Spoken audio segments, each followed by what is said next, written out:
Voici un petit tour d'horizon pour comprendre ce que représente le chakra Muladhara, situé au bas de la colonne vertébrale, dans la zone racine de notre corps, zone du périnée, et qu'il est essentiel de connaître pour avancer spirituellement dans la vie.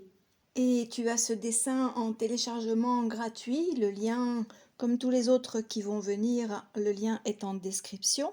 Le plan de cet exposé. On va voir les caractéristiques principales de Muladhara Chakra, sa relation avec le principe d'incarnation, une description du yantra qui est le dessin de Muladhara. On verra la symbolique, l'aspect archétype, le maître mot de Muladhara qui est la sécurité. On verra la relation avec la mémoire, Muladhara Chakra en tant que vortex énergétique qui fait partie du corps énergétique, la relation avec les glandes endocrines du corps physique. On verra aussi la relation avec l'émotion de peur qui est l'opposé de la sécurité, la symbolique de l'éléphant qui est l'animal emblème, totem de Muladhara. On parlera du pôle terre dans la spiritualité et aussi de l'humilité. On verra qu'un Muladhara bien réglé, bien équilibré, c'est la fondation d'une vie sereine. Et je te parlerai aussi de la pratique méditative, pratique tantrique sur Muladhara Chakra que tu pourras faire tranquillement à la maison grâce aux documents joints. Tu auras bien sûr les liens. Et puis, on verra l'autre niveau de Muladhara, le niveau d'éveil, où la sécurité devient absolue. On parlera des gunas, qualité de l'énergie. On parlera de sattva, l'énergie de pureté de la conscience. Et on fera le lien avec samtosha, niyama ou code de conduite, qui exprime le contentement, l'équanimité. Enfin, retour sur le principe d'incarnation, le karma et la boucle sera bouclée. Tu auras bien sûr tous les liens vidéo, audio en relation avec cet exposé et la pratique méditative pour cultiver la confiance absolue grâce à Muladhara Chakra et avancer sereinement dans ta vie. Alors au niveau des caractéristiques de Muladhara Chakra, qui est donc à la base du buste, à la base de la colonne vertébrale. Plus exactement, pour les femmes, Muladhara est au niveau du col de l'utérus, cervix en anglais. Et pour les hommes, il est situé sur le périnée, entre le sexe et l'anus.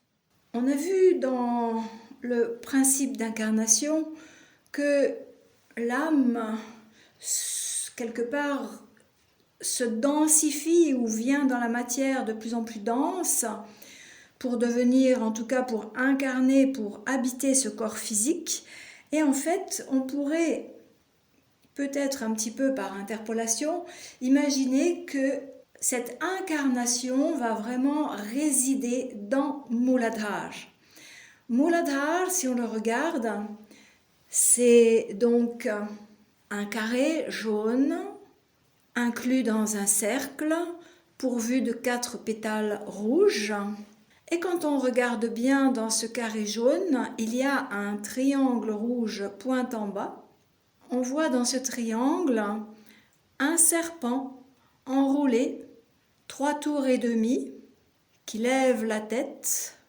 Il est enroulé autour de ce qu'on appelle un lingam, une pierre un petit peu arrondie. Et qu'est-ce que c'est ce serpent enroulé autour de la pierre de lingam? Eh bien, c'est la Kundalini. En yoga, on dit que la Kundalini réside dans ce chakra racine Muladhara. Et qu'est-ce que c'est la Kundalini?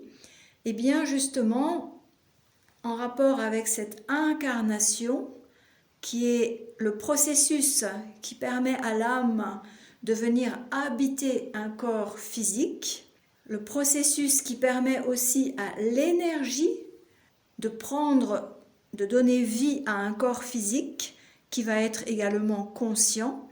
Eh bien, la Kundalini, on peut dire que c'est l'union de cette énergie conscience qui est latente tant qu'elle est enroulée autour du lingam, une énergie conscience qui attend un éveil. C'est un peu ça, la Kundalini. Après, on peut regarder dans beaucoup de livres, dans beaucoup de textes, il n'y a pas de véritable définition de la Kundalini. On dit souvent que c'est l'énergie, une énergie qui va s'éveiller, etc., etc. Il y a aussi la notion de conscience, en tout cas, dans la Kundalini. Elle s'éveille sous une impulsion que personne ne maîtrise. Donc, Muladhara, ça représente en fait la racine de notre involution qui est cette descente dans la matière, descente de l'âme dans la matière, on appelle cela l'involution, et qui est donc, enracinée dans le chakra Muladhara. Et Muladhara représente beaucoup de choses. Comme tous les chakras, c'est un archétype, donc il porte en lui des caractéristiques qui sont communes à toute l'humanité, probablement également aux autres espèces, animaux, plantes, etc. Mais bon, je ne vais pas parler de ça. Et ces caractéristiques pour Muladhara, quelles sont-elles? Eh bien, le maître mot de Muladhara, c'est sécurité. Quelque part, ce chakra, c'est, on pourrait dire, c'est la force qui va nous pousser dans des actions dans le monde qui visent à assurer notre sécurité, en gros. Donc par exemple, quand on arrive au monde, on est un petit bébé, première action de sécurité, ça va être de manger, de téter le sein maternel ou le biberon. On a besoin de manger tout de suite, rapidement. Et puis, deuxième action, ou deuxième en tout cas besoin, eh bien d'être protégé. Ça va être le rôle des parents. Protection, manger, être protégé, c'est la base pour être en sécurité. Alors pendant toute une partie de notre vie, c'est bien évidemment les parents qui s'en occupent, si on a des parents ou bien quelqu'un d'autre. Et donc, bien évidemment, vous pouvez imaginer que si cette sécurité n'est pas assurée dès l'enfance, eh bien, ça va déranger Muladhara et ça se répercutera sur plein de choses. Bref, un autre besoin primaire qui est très archétypal, qui est viscéral, on peut dire, presque animal, oui, pas presque d'ailleurs, c'est la procréation. Se reproduire pour toutes les espèces, c'est assurer une forme de survie. On a l'impression de ne pas mourir, donc on se sent rassuré, on est en sécurité. Je vous l'ai dit, c'est un aspect vraiment très archétypal, c'est des choses qui sont enfouies dans nos mémoires, qui datent de milliards d'années, mais qui sont là et qui poussent nos actions, qui induisent nos actions, nos tendances dans la vie actuelle. Bien évidemment, tout cela, c'est inconscient. Tout cela, c'est enfoui dans les mémoires, comme on l'a dit, parce que chaque chakra porte en lui les mémoires des événements vécus qui sont en relation avec son domaine, sa spécialité.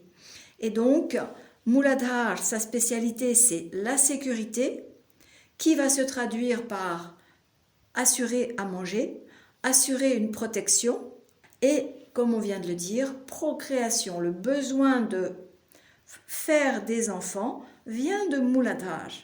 Comme tout chakra, eh bien, c'est donc un vortex, c'est une roue qui tourne, une roue d'énergie qui tourne et qui distribue le prana, l'énergie, à certains organes du corps physique, mais aussi aux différents niveaux d'existence. On a vu ça dans d'autres vidéos, à nos différents niveaux d'existence qui sont Donc le niveau physique, bien évidemment, on vient de le dire, et puis le niveau mental, psychique et spirituel.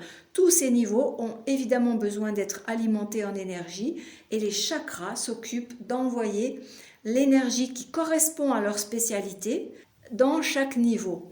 Et en l'occurrence, pour revenir au corps physique, le chakra racine Muladhara, puisqu'il est relié à la sécurité, donc aussi à la peur, parce que quand on n'est pas en sécurité, eh bien on a peur.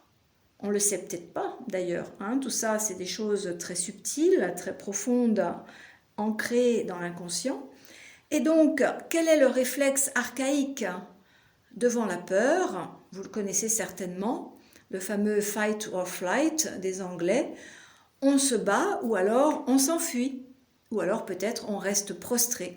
En tout cas, il y a des réflexes comme ça qui sont juste des instincts qui datent de la nuit des temps, quand on chassait dans la forêt et qu'on était attaqué par des tigres ou je ne sais quoi. Donc, tout ça, c'est encore là. Et c'est dans Muladhara, et la liaison avec le corps physique se fera par les glandes surrénales qui gèrent justement ce réflexe de peur ou de protection face au danger.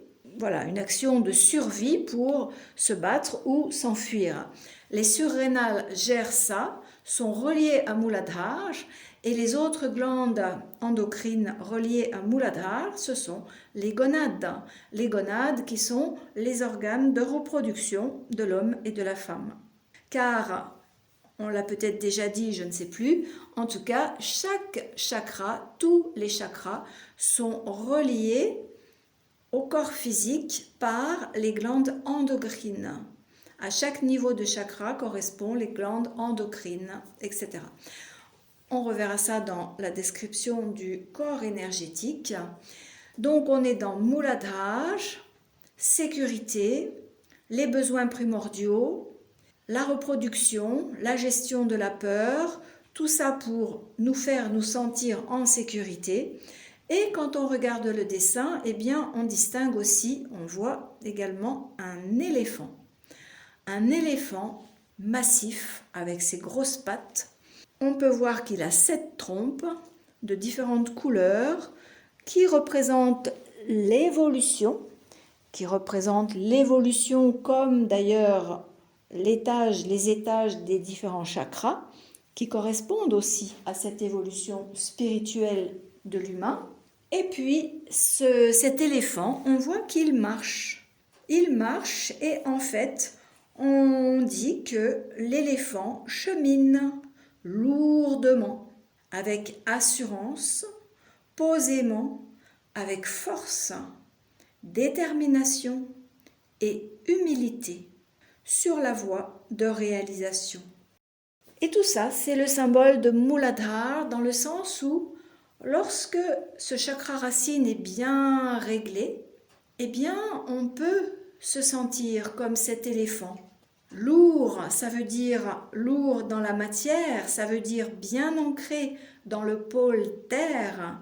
On a vu qu'il n'y a pas de spiritualité sans les deux pôles, le pôle terre, ancrage, matière, et le pôle ciel ou le pôle éthérique, le pôle immatériel, le pôle non manifesté.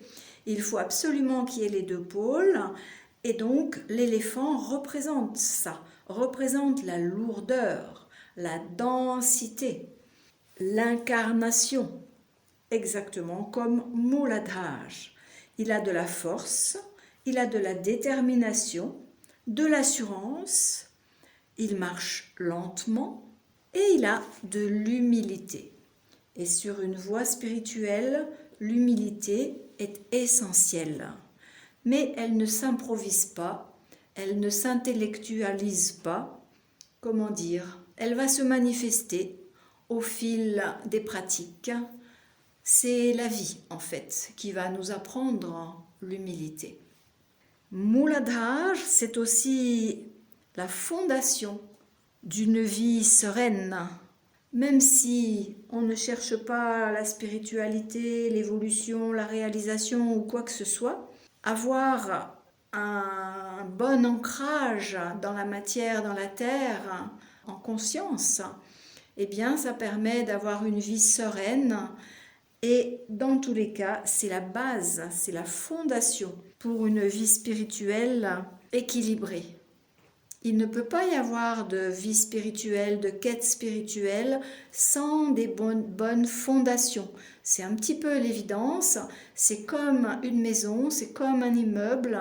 S'il n'y a pas de fondation, vous pouvez bien imaginer qu'au premier vent ou à la première secousse, tout s'effondre.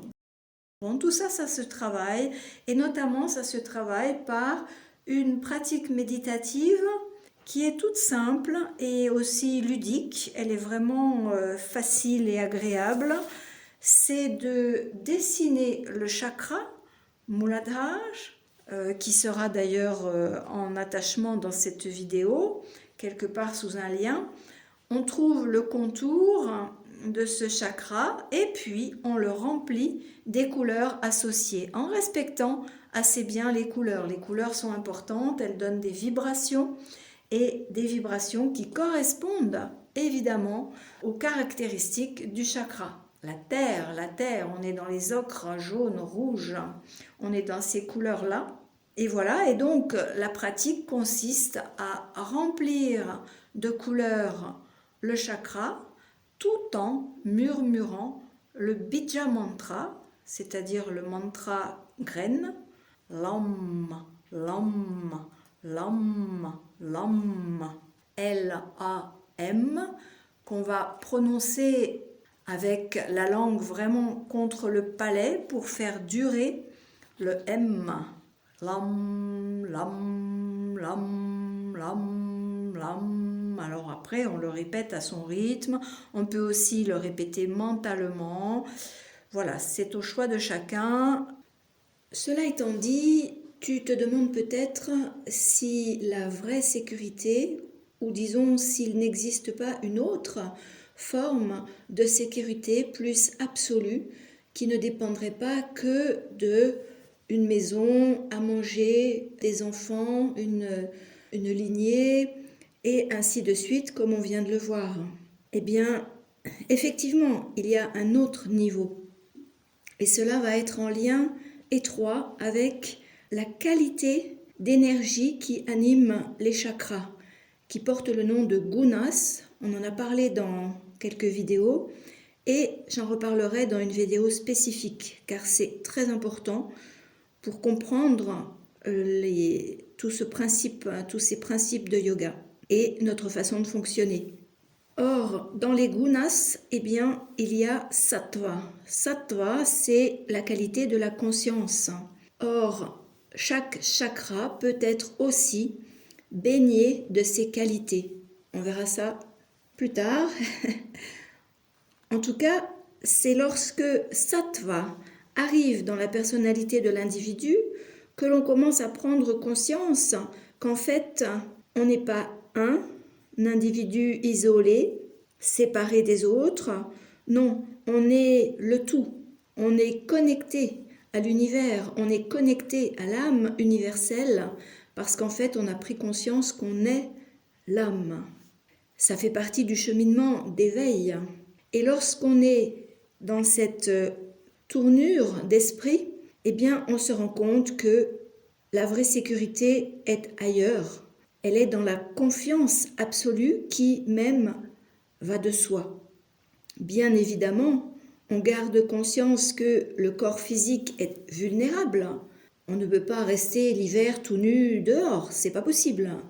Certains animaux le font, bien sûr, mais l'humain ne peut pas. Il nous faut un toit, il nous faut à manger. Donc cela, on en a conscience, mais on a, le sentiment d'union, le sentiment de connexion à la grâce divine, le sentiment de connexion à l'âme universelle, à l'âme individuelle, la conscience du tout fait que la confiance dans la vie, tout simplement, grandit à chaque instant. Des exemples qui vont dans ce sens, il y en a à chaque seconde de chaque journée. Des événements qui arrivent comme des coïncidences qu'on appelle maintenant même synchronicité, parce qu'on comprend que tout cela est comme orchestré par une force supérieure. Les choses trouvent leur place comme elles le doivent. La personne qu'il faut arrive au bon moment. Le chaos des circonstances se résout en une heureuse conclusion, comme si des nœuds se dénouaient. L'exacte somme d'argent requise tombe à point nommé. En fait, tous ces petits événements, lorsqu'on les voit avec l'œil éveillé, renforcent Mooladhara, renforcent cette sécurité qui ne dépend plus seulement de la maison et du bol de nourriture, et on en arrive à la certitude que la sécurité ultime tient à l'ordre de l'univers et non à nos seules stratégies humaines. Cela, c'est le point de vue sattvique. Et donc, on reparlera des gunas parce qu'ils vont influencer profondément notre personnalité et l'action, l'influence, la force des chakras tout au long de notre vie. On peut résumer le Mooladhara éveillé avec cette absolue certitude que tout arrive de la meilleure façon qui soit. Tout va bien, tout va pour le mieux. C'est la sécurité authentique, inébranlable, comme la marche de l'éléphant, confiant et humble, car il sait que l'univers guide ses pas. Alors certes, ce sont des notions difficiles à entendre, difficiles à accepter, surtout si l'on est en plein milieu d'un drame, en plein milieu d'un tsunami dévastateur, ou même si ces souffrances sont passées, on a du mal à voir ces événements comme bénéfiques. Pourtant, ils le sont. Et c'est en cultivant cette confiance, cette équanimité, on parle souvent en yoga de cette qualité samtosha, l'équanimité, le contentement, quoi qu'il arrive dans la vie, en ayant confiance et conscience que tout événement arrive pour notre évolution spirituelle. Et pour le comprendre, pour mieux appréhender cette acceptation, il faut se rappeler du principe d'incarnation. Qu'est-ce que je suis venu faire ici, sur cette terre ? Mon âme qui est venue s'incarner dans ce corps pour vivre des expériences, précisément des expériences qui vont me permettre d'avancer et donc de vider petit à petit le sac de karma afin que ces expériences ne se reproduisent plus, ni dans ma vie présente ou future, ni chez mes enfants, petits-enfants, descendants. Et même si la notion de temps là-dedans n'est pas vraiment de mise, c'est histoire de comprendre ce processus. Donc c'est dans ce sens-là qu'on peut arriver à comprendre que tout arrive de la meilleure façon qui soit. Tout est guidé, téléguidé, précisément au bon moment, au moment où je suis capable de le recevoir. Et si je n'arrive pas à le recevoir, à le transcender, à le transformer en événement bénéfique, cela se reproduira dans une de mes prochaines incarnations, ou bien, comme on l'a dit tout à l'heure, dans la lignée, d'une autre façon, un peu plus tard, jusqu'à ce que je comprenne qu'il y a quelque chose là derrière, un trésor de sagesse.